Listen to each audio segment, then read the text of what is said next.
पूछा पार्वती ने, आपने गंगा के गर्भ से कार्तिक को क्यों जन्म दिया? ध्यान देना, ये गंगा भी हिमालय की पुत्री है और पार्वती किसकी बेटी है? पार्वती भी हिमालय की बेटी है। मैना पार्वती की माता है।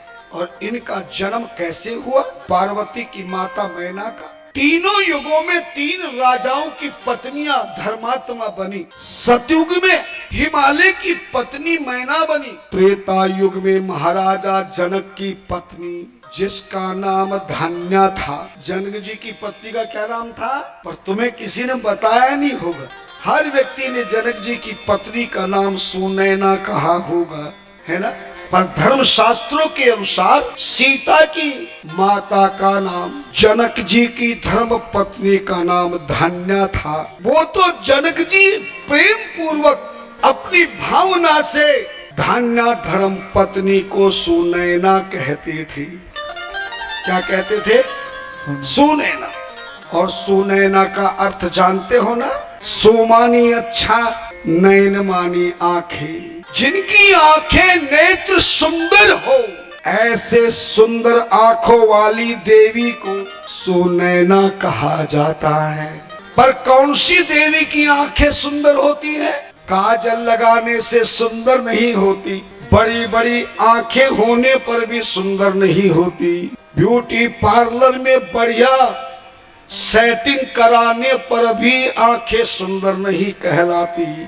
सूरदास जी ने लिखा कि किस देवी की आंखें सुंदर होती हैं, किस पुरुष की आंखें सुंदर होती हैं। जिन्हें नैनों में श्याम बसे, जिन्हें नैनों में श्याम बसे, वो नैन नहीं सुनैन कहावत। जिनकी आंखों में श्री राम की झांकी बसती हो, जिनके नैनों में भगवान शिव पार्वती की झांकी बैठी हो, जिन नैनों में राधा कृष्ण की झांकी हमेशा रहती हो, ऐसी देवी की आंखों के सुनैन होने के कारण उसको सुनैना कहा जाता है। जिनकी आंखों में काम बसा हो, वो सुनैना नहीं कहला सकती। जिनके नेत्रों में सदैव परमात्मा की झांकी बैठ गई हो, जब भी आंखें खोलती हैं तो प्रभु दिखाई देते हैं, और जैसे ही बंद करती है तो भगवान हृदय में जाकर बस जाते हैं। तीसरी देवी द्वापर युग में वृषभानु की धर्म पत्नी, जो बरसाने में रहती थी, उसका नाम असली में कलावती था। क्या था? कलावती। लेकिन वृषभानु जी ने राधा की माता को अपनी धर्म पत्नी कलावती को कीर्ति नाम दे करके बुलाया करते थे। ध्यान देना, वृषभानु जी कीर्ति कहते थे। 3 अप्सराएं इंद्र के यहां नृत्य गान किया करती थी, पर वो तीनों की तीनों देवियां चंचल थी। जब भी कोई संत महात्मा आता इंद्र सभा में, तो कभी कोई कमंडल उठा लेती, कभी बाल खींचती, कभी संत को अंगुली करती, और कभी कभी तो लंगोटी फाड़ करके फेंक देती थी।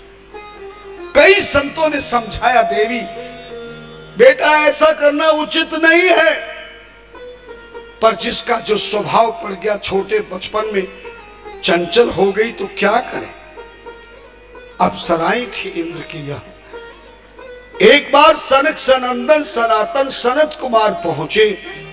अपने स्वभाव से तीनों बेटियों ने, तीनों अप्सराओं ने अपने चंचल स्वभाव का परिचय देते हुए सनकादि ऋषियों को परेशान करना शुरू कर दिया। कोई कितना भी बच्चा हो, 1-2 बार कोई हरकत करे तो स्वीकार होती है, मगर बार बार करे तो आदमी सहन थोड़ी करे, है ना। चंदन कितना शीतल होता है, भगवान को टीका लगाने में, खुद को टीका लगाने में काम आता है। चंदन का टीका लगाने से चंदनस महत्व पुण्यम, सारा पुण्य प्राप्त होता है। और लक्ष्मी वही स्थिर होती है जिनके घरों में टीका लगाने का नियम बन गया। चंदन कितना शीतल होता है, लेकिन उसी चंदन को कोई ज्यादा बिना पानी के रगड़ दे, धन्यना अति संघर्ष, अति संघर्ष करे जो कोई, अनल प्रगट चंदन ते होई, अनल प्रगट चंदन से होई। उसी ठंडे चंदन में अग्नि पैदा हो जाती है। कई बार टीवी पे या देखा होगा मीडिया में, बड़े बड़े यज्ञों में बिना अग्नि के, अग्नि चंदन की लकड़ी को घिस के अग्नि तैयार की जाती है। संतों को क्रोध आ गया, श्राप दे दिया तीनों अप्सराओं को, जाओ तुम इंद्रलोक में रहने लायक नहीं हो, तीनों के तीनों पृथ्वी पर जाकर के तुम नारी बनकर के रहोगी। जैसे श्राप मिला इंद्र आदि देवताओं ने उन देवियों के प्रति संतों से प्रार्थना की गई, तब सनकादि ऋषियों ने कृपा करते हुए तीनों इंद्र की अप्सराओं को वरदान दे दिया, मेरे श्राप के कारण मृत्यु लोक में तुम साधारण नारी की तरह जीवन व्यतीत करोगी, पर तुमने क्षमा याचना की है, तुम तीनों के तीनों एक एक युग में जन्म लोगी।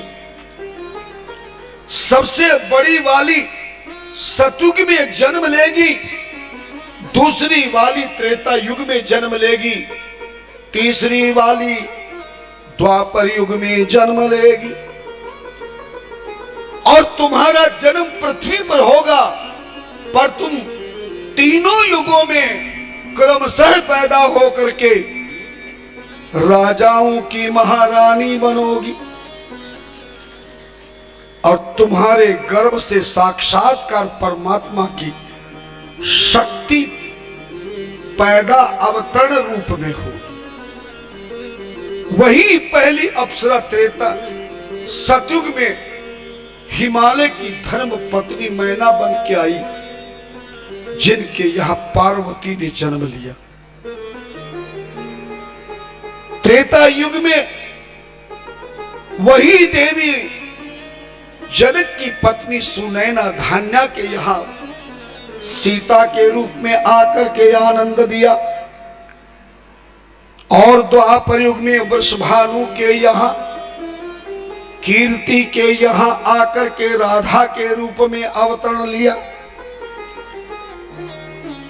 इसलिए हिमालय की बेटी पार्वती छोटी है और गंगा बड़ी है। गंगा भी पार्वती की तरह नारी का रूप था, पर संत कहते हैं कि ये गंगा भी पार्वती के साथ तपस्या के समय चली गई थी। गंगा बड़ी सुशील और सज्जन थी, साधक थी, चंचल नहीं थी, चालाक नहीं थी। शिव के प्रति गंगा का मन भी बहुत प्रेम से भरा था।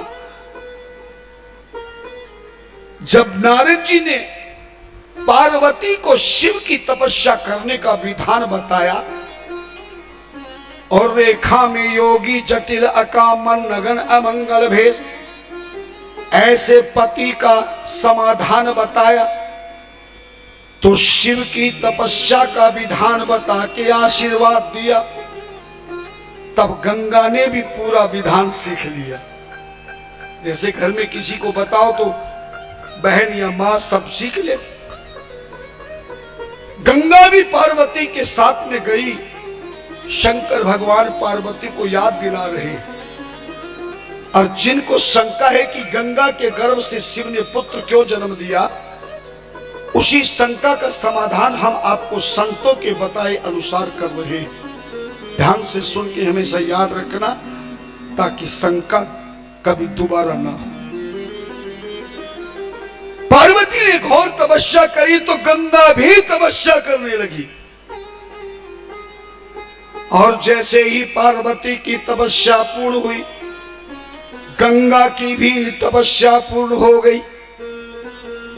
नारद जी ने आकर के पार्वती को धीरे से बता दिया, जिसको तू पति बनाने के लिए तपस्या कर रही है, तेरी बड़ी बहन गंगा भी उसी शिव को पति बनाने के लिए तेरी बराबर में तपस्या की है। ध्यान देना, नारी चाहे रिश्तेदारी में हो, सगी बहन भी क्यों ना हो, है, जिससे विवाह का योग छोटी बहन का हो जाए और छोटी को पता चले कि बड़ी वाली भी उसी पुरुष को पति बनाना चाहती जिसको तू पसंद करती, तो दोनों बहनों में प्रेम होगा कि झगड़ा होगा। लेकिन पार्वती ने सोचा इस समय तपस्या के समय झगड़ा करना उचित नहीं। एक नारी चाहे सगी बहन क्यों न हो, उनके परस्पर में भी दिल में जलन पैदा हो जाती है। अंतिम में महाराज पार्वती के मन में जलन पैदा हो गई और इसी जलनता के कारण पार्वती ने मन ही मन एक योजना तैयार की कि मैं इससे पूछूंगी, लड़ाई करूंगी, झगड़ा करूंगी, तो मैं तो तपस्या में बैठी। कोई आदमी भजन पूजन में बैठा हो तो उस समय लड़ाई करेगा क्या? चतुरता से पार्वती ने बुद्धि का प्रयोग किया। नारद तो आग लगा के चले गए। नारद जी जिसके पास आ जाए, जिस घर में नारद पैदा हो जाए, वो घर कभी बच सकता है क्या? नारद सिख जे सुनई नर नारी, अवस भवन तज होय भिखारी। नारद के बारे में कहा गया है, जो एक बार नारद जी की शिक्षा को मान लेगा, वो छोड़ देगा घर बार, छूट जाएगा व्यापार, छोड़ चलेगा रिश्तेदार और बिना टिकट के पहुंच जाएगा हरिद्वार। नारद का काम यही है। कहकर चले गए। शिव जी बता रहे, याद करो पार्वती, उस समय तुमने मन ही मन गंगा का मुझसे विवाह ना हो, उसका तुमने उपाय किया था। तुमने दुर्वासा ऋषि को याद किया, ध्यान। और जैसे दुर्वासा ऋषि आए, गंगा ने पार्वती ने गंगा बड़ी बहन से कहा, बहन तू बड़ी है, दुर्वासा ऋषि आ रहे हैं, संत के चरणों का प्रक्षालन करके स्वागत करना। पहले चरणों को जल से धोना, पूजन करना। तू बड़ी है, मैं छोटी हूं। गंगा बोली, मैं कैसे पूजन करूं, आज तक मैंने सीखा नहीं। बोले, इसमें सीखने की क्या बात है, जो तेरी तपस्या में जल रखा हुआ है, इस जल को दोनों हाथों में लेकर जल मैं दे दूंगी। दोनों हाथों में लेके जैसे ही ऋषि आवे, तू खड़ी होकर उनके चरणों पर जल डाल देना, फेंक देना। संत कहते हैं, सज्जन स्वभाव वाली गंगा ने वैसा ही किया जैसा पार्वती ने बताया। ऋषि दुर्वासा जैसे आए तो दूर से ही जल छोड़ दिया। बोले, नारियों को पावन हाथ नहीं, सन्यासी के चरणों में हाथ नहीं लगाना चाहिए।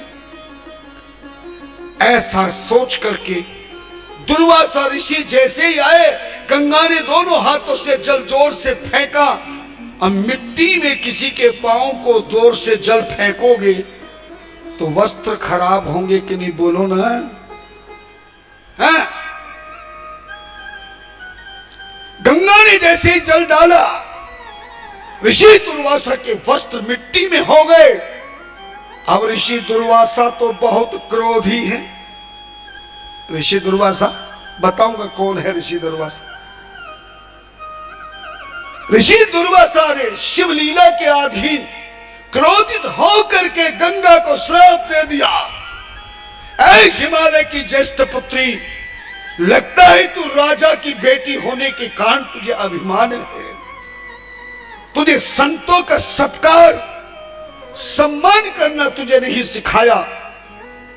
तूने जिस जल से मेरे पांव पर गिराकर मेरा शरीर को पवित्र किया है, जा मैं तुझे श्राप देता हूं कि तेरा ये नारी का शरीर जल रूप में हो जाए। सुन करके गंगा बहुत दुखी हुई, चरणों में गिर गई। संत परिवार, मैंने ऐसा कुछ भी नहीं किया, ना मेरे मन में कोई अपमान करने का भाव था। मेरे माँ बाप ने तो संतों का सत्कार करना सिखाया है, उनका आशीर्वाद लेना सिखाया है। चरणों में गिर के बार बार क्षमा मांगने लगी, रोने लगी। तभी हिमालय मैना को पता चला तो वह भी आकर के ऋषिवर से क्षमा याचना करने लगे। देवता भी प्रकट हो गए, सबने मुनिराज से क्षमा करने की प्रार्थना की। संतों का स्वभाव है, क्रोधित भी जल्दी हो जाते हैं। सासती कर पुनि करहु पसाऊ, संत का स्वभाव है कि जल्दी क्रोधित हो जाते हैं, पर क्षमा मांगने पर प्रसन्न भी हो जाते हैं। ऋषि दुर्वासा ने प्रसन्न होकर कहा कि श्राप के कारण तेरा नारी का शरीर जल अवश्य अभी बनेगा, पर जा मैं तुझे आशीर्वाद देता हूं। तेरे जल को योग रूप से मैं ब्रह्मा के कमंडल में भेज देता हूं। तेरे शरीर रूप जल ब्रह्मा के कमंडल में रहेगा और तेरे शरीर रूप जल से ब्रह्मा रोजाना विष्णु भगवान के चरणों का प्रक्षालन करेंगे। प्रक्षालन मानी धोना, और विष्णु के चरणों के प्रक्षालन से, विष्णु के चरण धोने से, ऐ गंगा तेरा जल इतना पवित्र हो जाएगा, तेरा जल इतना पवित्र हो जाएगा कि तुम मरने वाले प्राणियों के पापों से मुक्त करने वाली पापनाशनी गंगा बनेगी। ऐसा वरदान और श्राप दिया। और ब्रह्मा के कमंडल में से तुम मृत्यु लोक में भी आएगी और लोग तुझे शिव के ऊपर चढ़ाकर सदैव शिव की कृपा पात्र बनाएंगे। और जा मेरा आशीर्वाद है, तूने शिव को पति रूप में मानकर तपस्या की है, भले ही मेरे शरीर से तू जल बन जाएगी, पर जा समय आने पर राजा सगर के खानदान में 5वीं पीढ़ी में भागीरथ जैसा राजा तुझे ब्रह्मा के कमंडल से पृथ्वी पर बुलाएंगे। उसी समय भगवान शिव तेरे जल रूप शरीर को अपनी जटाओं में हमेशा स्थापित कर लेंगे और तू जल रूप में भी भगवान शिव की मानस धर्म पत्नी बन के रहेगी। ऐसा वरदान किसने दिया? कथा समझ में आ रही कि मैं वैसे समय खराब कर रहा हूं? ऐसा श्राप किसने दिया? दुर्वासा ऋषि ने किसको दिया? श्राप दिया, वरदान भी दिया। तभी ऋषि दुर्वासा ने ध्यान लगाकर देखा कि गंगा का कोई दोष नहीं। इस पार्वती ने ईर्ष्या के कारण मेरा ध्यान करके मुझे बुलाया और बड़ी बहन के द्वारा मेरा अपमान कराया। ऋषि दुर्वासा ने भी पार्वती जी को भी कह दिया कि जाओ देवी, तेरी तपस्या का वरदान देवताओं ने कर दिया है कि तुझे शिवपति मिलेंगे, तो भगवान शिव की धर्म पत्नी अवश्य बनेगी। मगर तूने बहन के साथ में जो ईर्ष्यावश गलत काम किया है, श्रापित कराई है, शिव तुझे दूल्हे के रूप में पत्नी बनाकर कैलाश पर रखेंगे।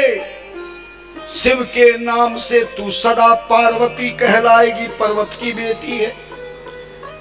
परंतु तेरे इस अपराध के कारण मेरा श्राप है कि शिव भले तेरे पति होंगे, पर शिव के अंश से जो संतान पैदा होगी वो तेरे गर्भ से नहीं, गंगा मानस धर्म पत्नी के गर्भ से संतान पैदा होगी।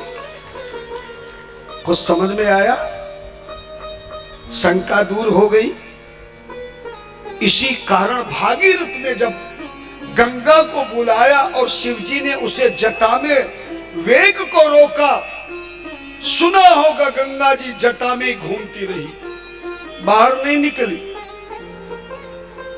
तब गंगा ने वचन लिया था, 3 वचन भगवान शिव से लिए। पहला वचन लिया कि मुझे सदैव अपनी जटा में रखकर मुझे मानस धर्म पत्नी के रूप में स्वीकार करना होगा। मैं जल के रूप में ही तुम्हारी मानस पत्नी रहूंगी, सिर पर रहूंगी। और दूसरा वरदान दिया, मेरा जल सारे पापियों के पापों को धोने वाला, मरे हुए जीवों की अस्थि और राख को बहाने पर पापी से पापी पाप से मुक्त होकर तुम्हारे धाम में प्रधान बने। और तीसरा, समय समय पर हे भगवान, मैं तुम्हारे शिवलिंग पे चढ़ करके मैं भी पूज्यवान बनूं, ऐसा मेरा गंगा का जल हो जाए। इन्हीं वरदान के कारण और तीसरा वरदान मांगा कि जब भी तुम्हारे अंश से कोई संतान पैदा होगी तो भले मेरे जल का रूप पृथ्वी पर होगा, मगर आप अपनी लीला से अपने अंश को मेरे जल में तक पहुंचा देंगे। मैं नारी के रूप में नहीं, जल के रूप में गर्भवती हो करके मैं तुम्हारी पहली संतान को जन्म दे सकूं, ऐसा मुझे वरदान दीजिए। शिव ने तीनों वरदान दिए। दुर्वासा ऋषि का वरदान सफल हो गया। वही गंगा भगवान शिव की मानस धर्म पत्नी बनकर जटा में रहने लगी। पृथ्वी पर एक धारा बह गई जो भागीरथ के पूर्वजों को 60,000 सगर के पुत्रों को शिवलोक प्रदान इसी गंगा ने कराया। और गंगा जिस सागर में जाकर मिली, हालांकि उस सागर में कोई अकेली गंगा नहीं गई, सारी पवित्र नदियां नाले सब उसी समुद्र में जाते हैं, सागर में जाते हैं। पर गंगा के जाते ही उस सागर का नाम भी गंगा सागर हो गया। बात समझ में आ गई? सूर्य कहते ऋषियों, इसीलिए भगवान शिव ने तारक नाम के राक्षस को मारने के लिए देवताओं की प्रार्थना के सफलता को पूर्ण करने हेतु शिव ने लीला करी और अग्निदेव के माध्यम से गंगा तक शिव का अंश पहुंचा। और वही शिव का अंश गंगा में कौन सा बेटा पैदा हुआ? जोर से बोलो, कार्तिक जी महाराज। और गंगा को इसीलिए शिव जी के साथ नाम दिया हर हर गंगे। हर हर गंगे, हर हर बोल, मुक्ति का रास्ता आंखें खोल।